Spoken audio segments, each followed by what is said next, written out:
we can achieve nothing without paying the price. Now, what is that price? Well, it's many things. First, it's understanding emotionally, as well as intellectually, that we literally become what we think about, that we must control our thoughts if we're to control our lives. It's understanding fully that, as ye sow, so shall ye reap.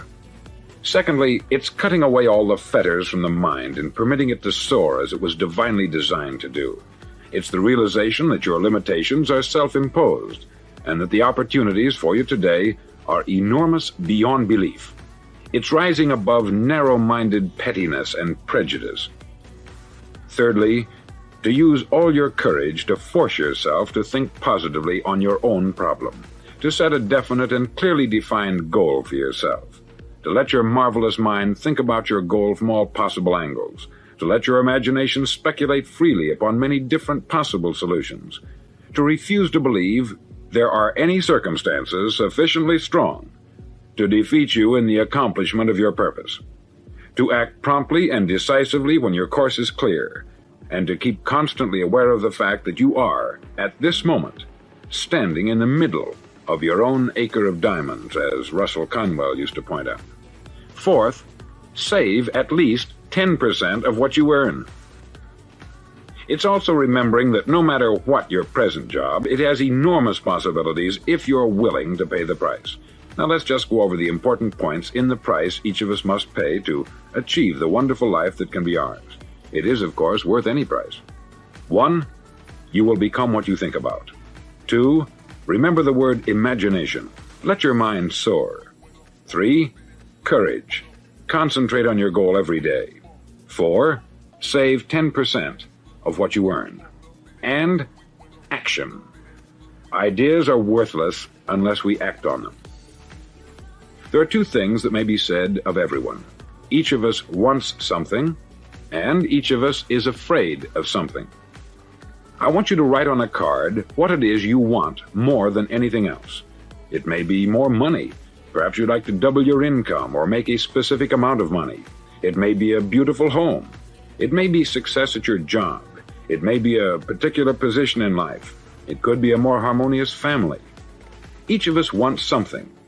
Write down on your card specifically what it is that you want. Make sure it's a single goal and clearly defined. You needn't show it to anyone, but carry it with you so that you can look at it several times a day. Think about it in a cheerful, relaxed, positive way each morning when you get up, and immediately you have something to work for, something to get out of bed for, something to live for. Look at it every chance you get during the day and just before going to bed at night. As you look at it, remember that you must become what you think about, and since you're thinking about your goal, you realize that soon it will be yours. In fact, it's yours really the moment you write it down and begin to think about it. Look at the abundance all around you as you go about your daily business. You have as much right to this abundance as any other living creature. It's yours for the asking. Now we come to the difficult part. Difficult because it means the formation of what is probably a brand new habit, and new habits are not easily formed. Once formed, however, it'll follow you for the rest of your life. Stop thinking about what it is you fear. Each time a fearful or negative thought comes into your consciousness, replace it with a mental picture of your positive and worthwhile goal. There will come times when you will feel like giving up. It's easier for a human being to think negatively than positively. That's why only 5% is successful. You must begin now to place yourself in that group. For 30 days, you must take control of your mind. It will think only about what you permit it to think.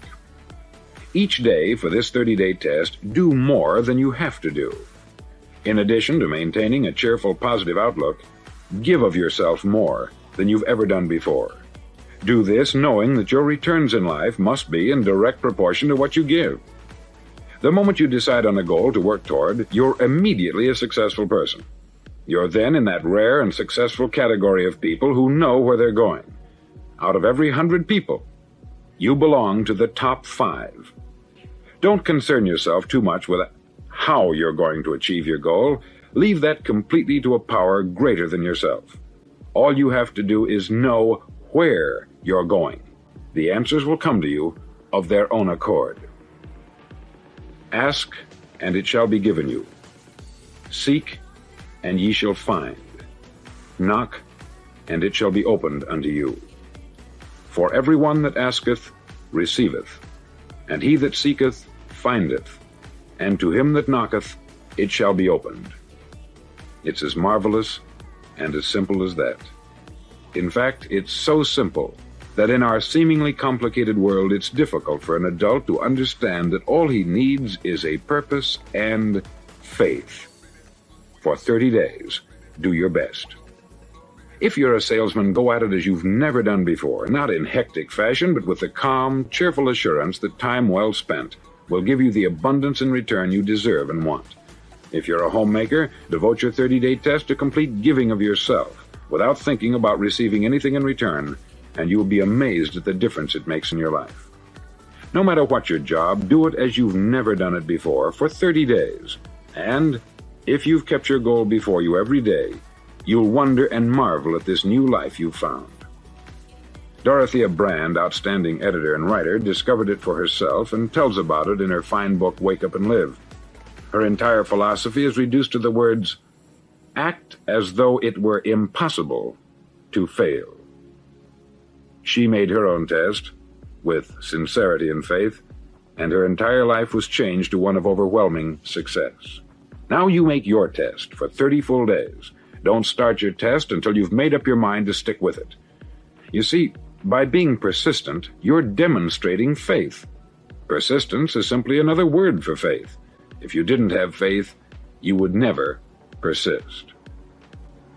If you should fail during your first 30 days, by that I mean suddenly find yourself overwhelmed by negative thoughts, you've got to start over again from that point and go 30 more days. Gradually, your new habit will form until you find yourself one of that wonderful minority to whom virtually nothing is impossible. Don't forget the card. It's vitally important as you begin this new way of living. On one side of the card, write your goal, whatever it may be. On the other side, write the words we've quoted from the Sermon on the Mount. Ask, and it shall be given you. Seek, and ye shall find. Knock, and it shall be opened unto you. In your spare time during your test period, read books that will help you. Inspirational books like the Bible, Dorothea Brand's Wake Up and Live, The Magic of Believing by Claude Bristol, Think and Grow Rich by Napoleon Hill, and other books that instruct and inspire. Nothing great was ever accomplished without inspiration.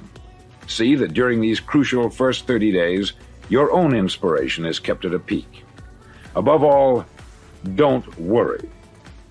Worry brings fear, and fear is crippling.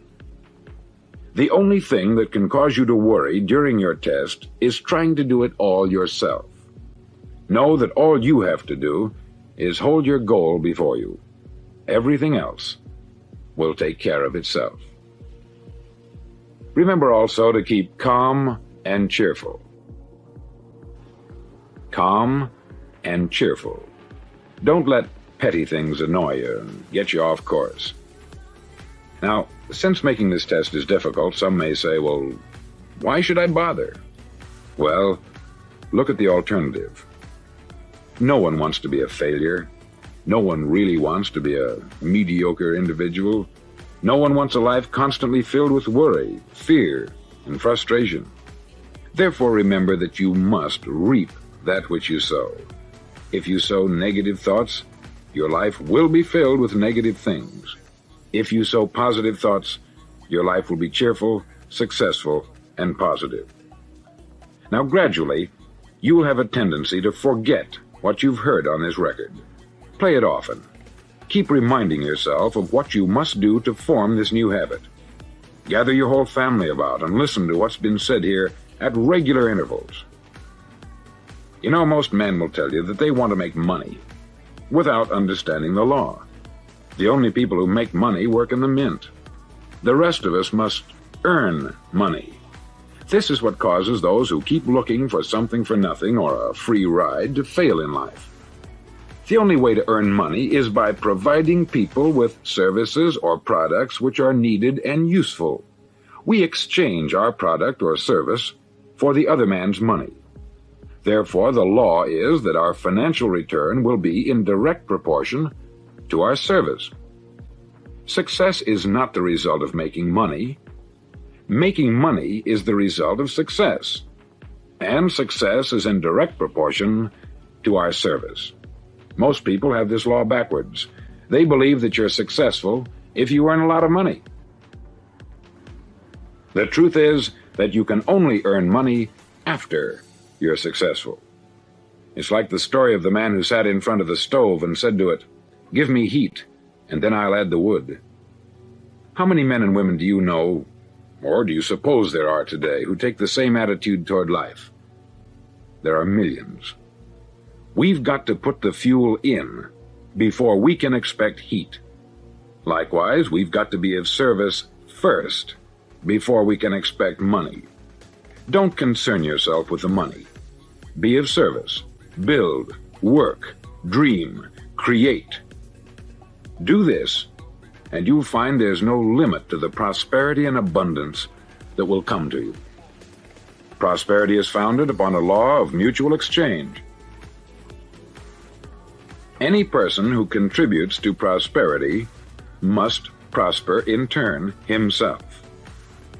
Sometimes the return will not come from those you serve, but it must come to you from someplace, for that is the law. For every action, there is an equal and opposite reaction. As you go daily through your 30-day test period, remember that your success will always be measured by the quality and quantity of service you render, and money is a yardstick for measuring this service. No man can get rich himself unless he enriches others. There are no exceptions to a law. You can drive down any street in America and from your car estimate the service that's being rendered by the people living on that street. Had you ever thought of this yardstick before? It's interesting. Some, like ministers and priests and other devoted people, measure their returns in the realm of the spiritual, but again, their returns are equal to their service. Once this law is fully understood, any thinking person can tell his own fortune. If he wants more, he must be of more service to those from whom he receives his return. If he wants less, he has only to reduce this service. This is the price you must pay for what you want. If you believe you can enrich yourself by deluding others, you can only end by deluding yourself. It may take some time, but just as surely as you breathe, you'll get back what you put out. Don't ever make the mistake of thinking you can avert this. It's impossible. The prisons and the streets where the lonely walk are filled with people who tried to make new laws just for themselves. We may avoid the laws of man, but there are greater laws that cannot be broken. An outstanding medical doctor recently pointed out 6 steps that will help you realize success. 1. Set yourself a definite goal. 2. Quit running yourself down. 3. Stop thinking of all the reasons why you cannot be successful, and instead, think of all the reasons why you can. 4. Trace your attitudes back through your childhood and try to discover where you first got the idea you couldn't be a success, if that's the way you've been thinking. 5. Change the image you have of yourself by writing out a description of the person you would like to be. And 6. Act the part of the successful person you have decided to become. The doctor who wrote those words is a noted West Coast psychiatrist, David Harold Fink, M.D. Do what all the experts since the dawn of recorded history have told you you must do. Pay the price by becoming the person you want to become. It's not nearly as difficult as living unsuccessfully. Make your 30-day test. Then repeat it. Then repeat it again. Each time it will become more a part of you until you'll wonder how you could ever have lived any other way. Live this new way, and the floodgates of abundance will open and pour over you more riches than you may have dreamed existed. Money? Yes, lots of it. But what's more important, you'll have peace. You'll be in that wonderful minority who lead calm, cheerful, successful lives. Start today. You have nothing to lose, but you have a life to win. Thank you. Did you ever hear the old fable about the man who was riding across the desert at night, and as he was crossing a dry riverbed, a voice came out of the darkness ordering him to halt? The voice then said, "Now get off your horse or camel or whatever it was he was riding," and the man got off, and the voice said, "Pick up some gravel from the riverbed." Well, the man did, and then the voice said, "Now mount and ride on. In the morning you'll be both glad and sorry." Well, when it became light enough, the rider looked at what he had picked up in the riverbed and discovered it wasn't gravel at all. It was a handful of precious gems, and as the voice had said, he was both glad and sorry. Glad he had picked up a few, and sorry he hadn't picked up more. Well, like most fables, this one is based on human nature, and I guess it's particularly true here in America. I think we all realize that we're living in the richest country the world has ever known. As a matter of fact, we're right in the middle of the golden era man has dreamed of and hoped for since the days of Pythagoras, Plato, and Aristotle. The American worker, compared to the incomes earned in most countries, particularly those on the shady side of the Iron Curtain, is a wealthy man. Compare his income and his standard of living to even Americans of 50 years ago, and he's a regular tycoon. But most modern American families are like the man in the fable who picked up a few precious stones thinking they were gravel. They're glad to have such a high standard of living, but about 95% of them wind up sorry, because they never woke up to the fact that financial independence has nothing at all to do with the money you're paid, but only with the money you save. Out of 100 young American men who all start even at age 25, 40 years later, when they would be 65, only one out of the original 100 is well-to-do. 4 are financially independent for life, and the rest, the 95%, didn't make it. Now, this wouldn't sound so bad maybe in some famine-ridden, undernourished, and depressed country, but this terrible situation is going on right here in the richest country on earth. The average American income is something around $6,000 a year. The average working man works for 40 years. If he saved only 10 cents out of every dollar he earned for himself and his family, he'd save $24,000 not counting interest, which would practically double it. It's a little-known fact that regardless of what a man happens to do for a living, he can be financially independent for life by the time he's 65 if he'll only give a dime out of every dollar to the forgotten man, himself, and the forgotten family, his own. Here's an interesting little test you can make. Take the number of years you've been married, times your income, times 10%. That's how much you should have in a permanent, never-touched savings program for your later years. If it comes out right or better, you belong to the top 5% of the people in this country. If it's less, you're in the 95% boat, and this is not a good boat to be in. As old Ben Franklin said one time, a long time ago, the way to wealth is as plain as the way to market. Waste neither time nor money, but make the best use of both. Until next time, when I think I'll have something you'll be interested in, this is Earl Nightingale reminding you that unless you're saving at least 10% of your gross income, you are probably making your most serious mistake. You're paying on the mortgage, the car, the refrigerator, and you can't very well duck the tax man. Just make sure you're not cheating the person you're going to be in a few years. Thank you.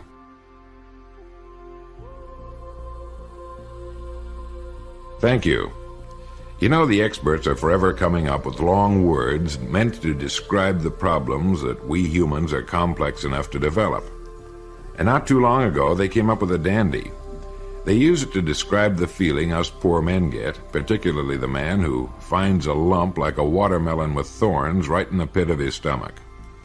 The word is panophobia, and it means fear of everything. This is the word that fits the man or woman who seems to have vague, undefined fears, fears that he can't quite put his finger on, like the hard-working man who suddenly begins to fear that the company is sharpening the axe for his neck, or the wife who, for no reason she can articulate, begins to fear her husband is slowly drifting away. Now, there's no medicine known that can cure this emotional malady that daily puts its icy clamp on the insides of millions of commuters, although the tremendous sales of tranquilizers is a tip-off to the emotional teeter-totter most people seem to be on the wrong end of. It wouldn't surprise me if before long they started selling bags of hot buttered tranquilizers in theaters. But there is a way out. It seems that the majority of people do just barely enough to get by at whatever they do for a living, and this is possibly because of our unusually high standard of living, where earning a living wage is about as tough as eating a piece of pie a la mode. Maybe it's because of our play palaces that pass along disguised as colleges, but the facts are hard to argue with. It seems that every good and upright human being gets emotionally frightened when he begins to realize that he's getting paid for more than he's doing.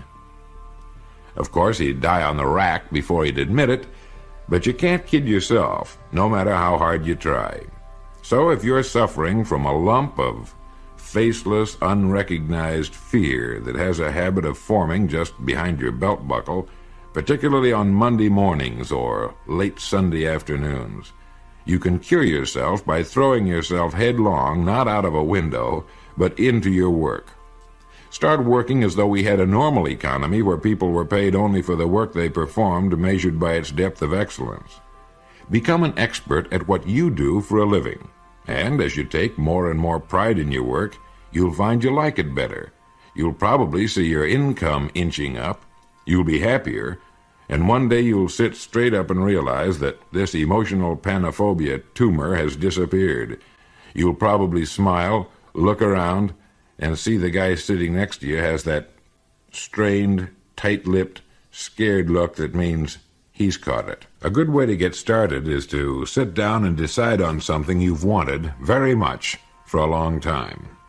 Make up your mind you're going to have it, and then go to work to get it. You'll be too busy to worry about anything.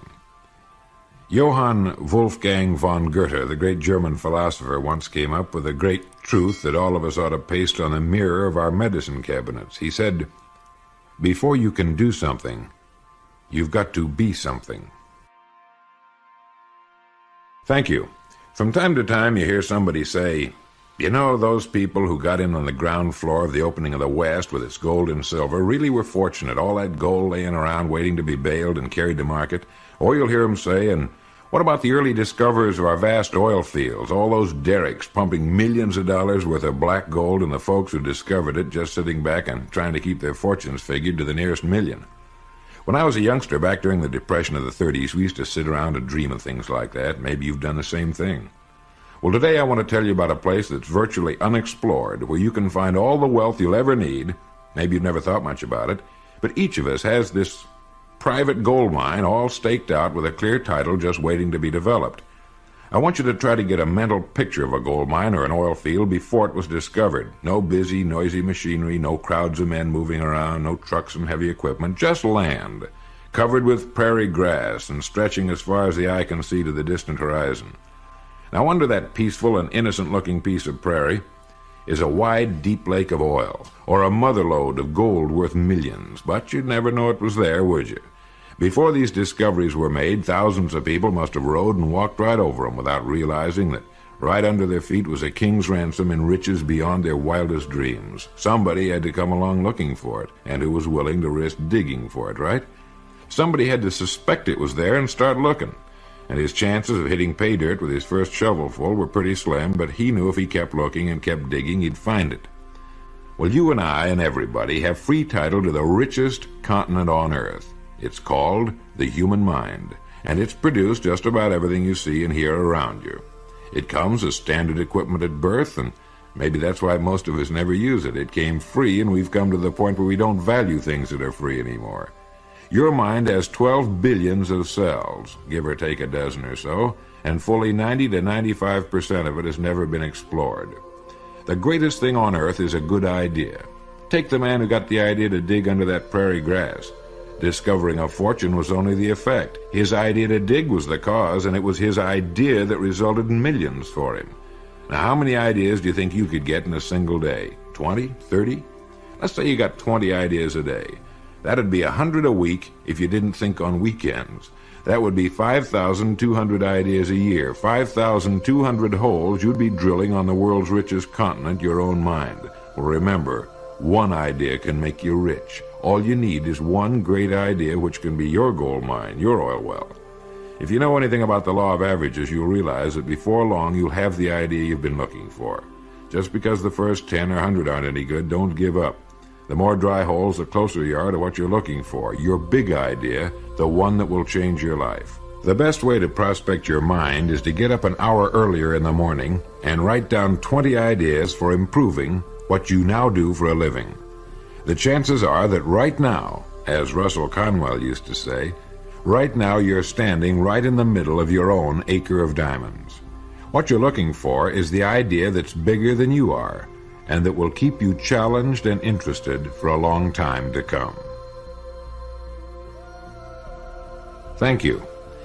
I was reading the other day about our universe and what we know and don't know about it, about the billions and billions of stars and planets and of the millions of galaxies like our Milky Way, separated by distances so vast it takes light, which travels 186,000 miles per second, about 2 million years to cross these almost incomprehensible distances.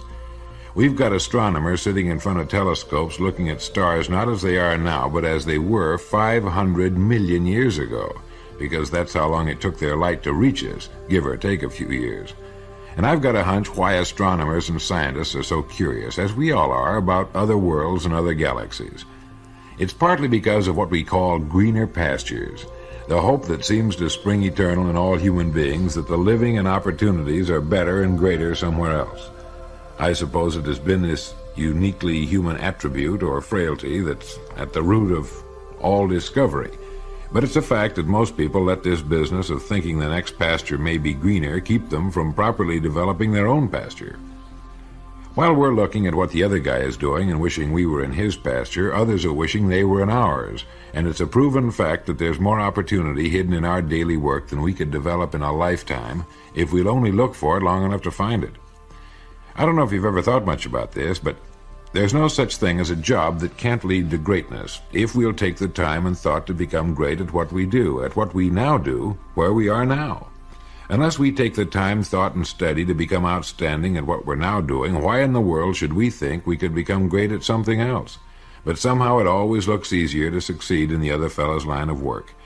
It looked so good to me one time that I climbed the fence out of my pasture, and by the time I'd scrambled back in again, my little excursion cost me $30,000. I'd gone into a business where I was short on experience, and as it usually happens in such a case, I got burned on the wallet. If I'd devoted the same time and work to my own line of work, I'd have been much better off. Now, I'm not saying you can't go into another line or into a different business, but I am saying don't go into something unless you know everything it's possible to know about it, or most everything, and more important still, look long and carefully at the pasture you're now in. Chances are it's loaded with opportunities that someone else is going to come along and profit by if you don't. You see, if you merely compete with everybody else in your line of work, you've got to be satisfied with the same returns, the same rewards they're getting, and everyone else in the same field. But if you create, the sky's the limit, and people will then have to follow along in your tracks. So, the idea seems to be to take the experience you already have in what you're now doing, and you can build a stairway to just about anything you and your family could possibly want, and in a surprisingly short time. The law of economics tells us that our rewards in life will always be in exact proportion to our contributions. How can you increase your contribution to man in what you're now doing? Your rewards will take care of themselves.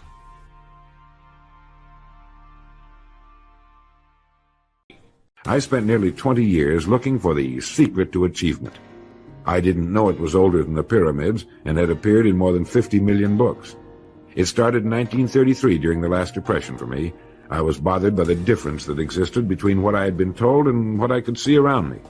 For example, I had been told that man was God's noblest creature and had dominion over all the earth and all its other creatures.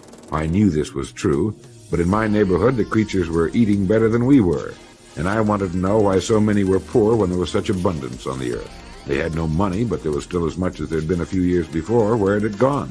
They had little education, yet education was on every side of them. They had very little food, yet it was raised in abundance. They lived in inadequate and ugly dwellings, yet there were good homes for sale. Well, it was apparent to me that these people didn't have the answer to the problem. They were good people, but they didn't have the answers. And you know what the answer was, the secret to achievement that I had devoted nearly 20 years to finding? Its pure simplicity had caused it to elude me, just as it manages to elude the majority of the people in any given age. I had been looking for something complicated, something only a mind prepared by years of study could grasp, and I found the answer so simple a child can understand it. In 6 words, we are what we think about. Our minds, our thinking, controls our destinies here on earth to a degree totally unsuspected by the great majority of people. When you think about it a moment, it becomes so obvious, so clear and simple. Well then, if we become what we think about, and if we can control our minds, we can pretty well tell our own future. And that's the point I want to make. That's what I meant when I said earlier that each one of us is the architect of the structure fashioned by our years. This means that if we're confused about what we wish to become or accomplish, our lives, our environment will mirror that confusion. It also means that if we know what it is we seek, that it must be accomplished. Barring an act of God or a catastrophe over which we have no control, we as individuals can call our own shots for the rest of our lives.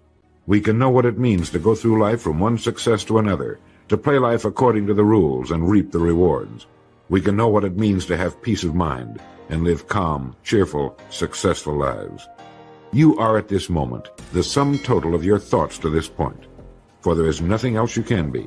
And 5 years from now, you can be and have anything you set your entire mind and heart upon. Glance around you. If you are in a furnished room, your eyes tell you that you are looking at a number of inanimate objects. Now, that's true so far as visual perception is concerned, but in reality, you are actually looking at thoughts or ideas which have come into materialization through the creative work of some human being. It was a thought first that created the furniture, fashioned the window glass, and gave form to the draperies and coverings. The automobile, the skyscraper, the great planes that sweep the stratosphere, the sewing machine, the tiny pin, 1,001 things, yes, millions of objects. Where did they come from originally? Only one source. From that strange force, thought. As we look further, we realize that these achievements, and in fact all our possessions, came as a result of creative thinking. Thought is the original source of all wealth, all success, all material gain, all great discoveries, inventions, and of all achievements. With that in mind, it becomes easy to understand that a man's thoughts make or break him. And Shakespeare's words become more intelligible. There is nothing either good or bad, but thinking makes it so. Many people feel that success comes with hard work. However, I would like to point out that hard work alone will not bring success. The world is filled with people who have worked hard but have little to show for it. Something more than hard work is necessary. It is creative thinking and firm belief in your ability to execute your ideas. The successful people in history have succeeded through their thinking. Their hands were merely helpers to their brains. It has been said that thought attracts that upon which it is directed. It was Job who said, "For the thing which I greatly feared is come upon me." Our fearful thoughts are just as creative or just as magnetic in attracting troubles to us as are the constructive and positive ones in attracting positive results. So no matter what the character of the thought, it does create after its kind. When this sinks into a man's consciousness, he gets some inkling of the awe-inspiring power which is his to use. Sigmund Freud, the famous Austrian psychoanalyst, brought the world's attention to the hypothesis that there was a powerful force within us, constantly at work molding our thoughts, feelings, and actions. Others have called this division of our mental existence the soul. Some call it the superego, the inner power, the superconsciousness, the unconscious, the subconscious, and various other names. It isn't an organ or so-called physical matter such as we know the brain to be. Nevertheless, it is there, and from the beginning of recorded time, man has known that it exists. The ancients often referred to it as the spirit. Paracelsus called it the will. Others have called it the mind. No matter what we call it, it is recognized as the essence of life, and the limits of its powers are unknown. It never sleeps. It comes to our support in times of great trouble. It warns us of impending danger. Often it aids us in what seems impossible. It guides us in many ways, and when properly employed, performs so-called miracles. I remember one time I was driving through eastern Arizona, and I saw one of those giant earth-moving machines roaring along the road at about 35 miles an hour with what looked like 30 tons of dirt in it. A tremendous, incredible machine, and there was a little man perched way up on top with the wheel in his hands guiding it. And as I drove along, I was struck by the similarity of that machine to the human mind. Just suppose you're sitting at the controls of such a vast source of energy. Are you going to sit back and fold your arms and let it run itself into a ditch? Or are you going to keep both hands firmly on the wheel and control and direct this power to a specific, worthwhile purpose? It's up to you. You're in the driver's seat. Some of our important contemporary philosophers tell us that man today is entering a new era, one they call the Age of Unity. They say that now, for the first time, the barriers between thought and actuality are beginning to disappear. For the past 2,000 or 3,000 years, great philosophers and teachers have been showing their fellow humans how life on this small planet Earth could be improved. But during most of this period, man's control of his environment has been very limited. Today, this is no longer true. If man thinks he might like to unmake the atom, he does. If he thinks of living in the depths of the oceans, going to the moon, or voyaging in outer space, he does. The problem, then, is no longer what man can do. It becomes what man can think.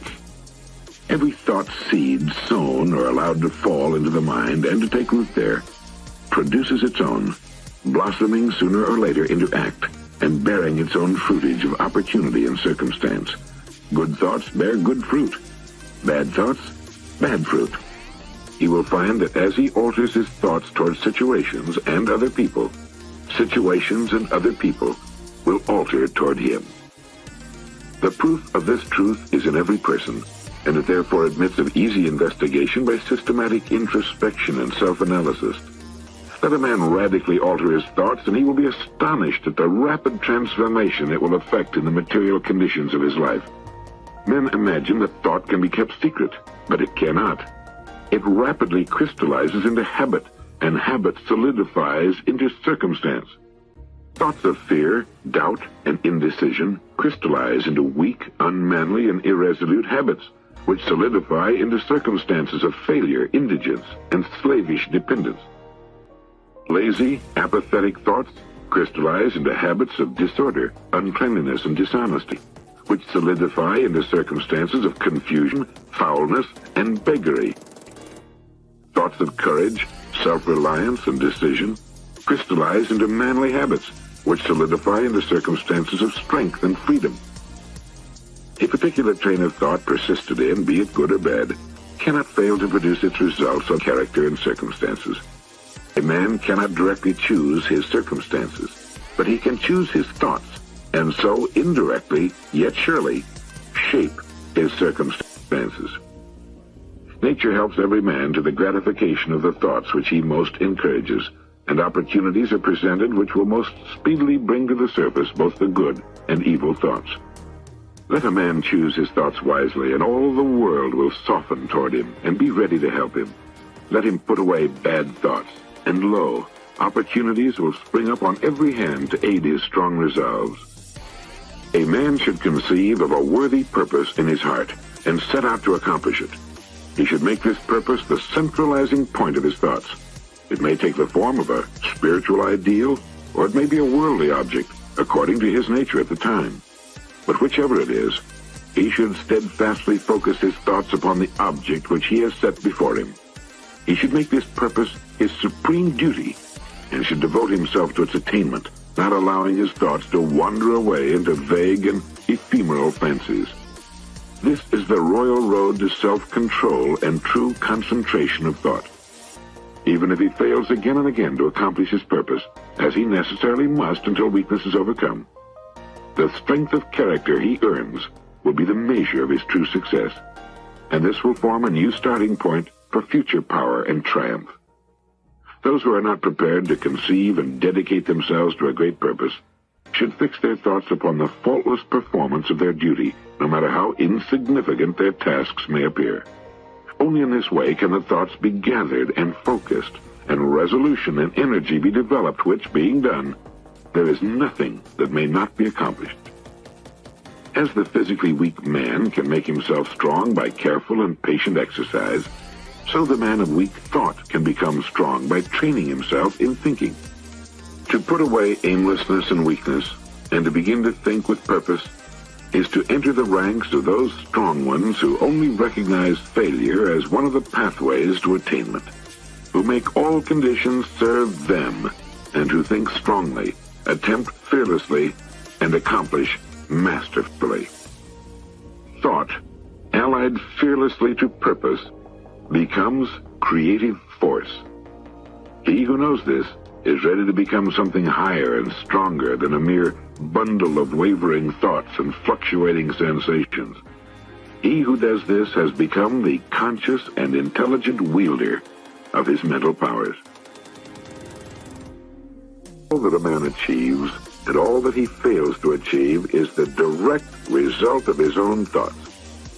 In a justly ordered universe where loss of equipoise means destruction, individual responsibility must be absolute. A man's weakness and strength, wisdom and folly are his own, and not another man's. They are the product of himself, and not another. And they can only be altered by himself, never by another. His circumstances also are his own, and not another man's. His suffering and his happiness revolve from within. As he thinks, so is he. As he continues to think, so he remains. A man can only rise, conquer, and achieve by lifting up his thoughts. He can only remain weak and abject and miserable by refusing to lift up his thoughts. Before a man can achieve anything, even in worldly things, he must lift his thoughts above the animal level. He may not, in order to succeed, give up all animality and selfishness by any means, but a portion of it, at least, must be sacrificed. A man whose first thought is self-indulgence can neither think clearly nor plan methodically. He cannot find and develop his latent resources, and must fail in any undertaking. Not having commenced manfully to control his thoughts, he's not in a position to control affairs and to adopt serious responsibilities. He's not fit to act independently and stand alone. He's limited by the thoughts which he chooses.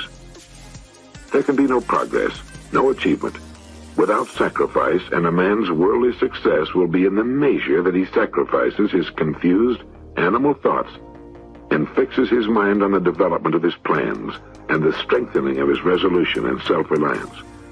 And the higher he lifts his thoughts, the more manly and upright he becomes. The greater will be his success, the more blessed and enduring will be his achievements. He who cherishes a beautiful vision, a lofty ideal in his heart, will one day realize it. Columbus cherished a vision of another world, and he discovered it. Copernicus fostered the vision of a multiplicity of worlds in a wider universe, and he revealed it. Buddha beheld the vision of a spiritual world of stainless beauty and perfect peace, and he entered into it. Cherish your visions. Cherish your ideals. Dream lofty dreams. And as you dream, so shall you become. Your vision is the promise of what you shall one day be. The greatest achievement was at first and for a time a dream. Dreams are the seedlings of realities. Your circumstances may be uncongenial, but they shall not long remain so if you but perceive an ideal and strive to reach it. You cannot travel within and stand still without. Here is a youth, hard-pressed by poverty and labor, confined long hours in an unhealthy workshop, unschooled and lacking all the arts. But he dreams of better things. He thinks of intelligence, of refinement, of grace and beauty.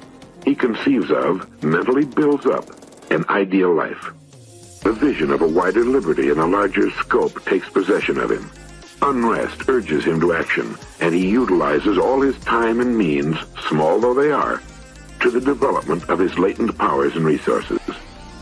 Very soon, so altered has his mind become that the workshop can no longer hold him. It has become so out of harmony with his mentality that it falls out of his life as a garment is cast aside.